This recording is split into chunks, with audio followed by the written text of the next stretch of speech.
नमस्कार, कदम रेसिपीमध्ये तुमचं खूप खूप मनापासून स्वागत आहे। आपण आज बनवणार आहे टमाट्याची चटणी।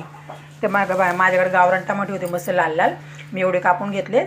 फोडणीसाठी लसूण घेतले, 2 कांदे कापून घेतले, शेंगदाणे पण भाजून घेतले आपल्याला टमाट्याच्या चटणीमध्ये कूट टाकायसाठी।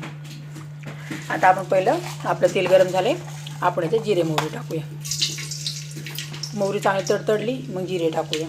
आपला कांदा आणि लसूण किती मस्त ब्राऊन झाला बघा। आता आपण जे टाकूया टमाटे, नंतर टाकूया मसाले।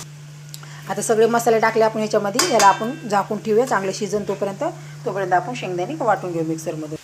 आता माझी टमाट्याची चटणी शिजत आली। आता मी याच्यामध्ये थोडासा गूळ टाकणार, आंबट गोड मस्त चटपटीत लागते, तुम्ही पण नक्की ट्राय करा। आता टाकूया थोडंसं शेंगदाण्याचं कूट, आमचे थोडंच खाते, तुम्हाला जेवढं लागते तेवढं तुम्ही टाकू शकता। कशी दिसते आपली टमाट्याची चटणी नक्की सांगा मला। आता आपण याला हलवून बघूया। टमाट्याची चटणी बनवून तयार आहे। आता मी मस्त भाकर बनवणार, ज्वारीची भाकरीसोबत खाणार आहे। दुपारचा जेवणाचा टाईम झाला, तुम्ही पण नक्की जेवा। टाटा बाय बाय, सबस्क्राईब करा आम्हाला विसरू नका।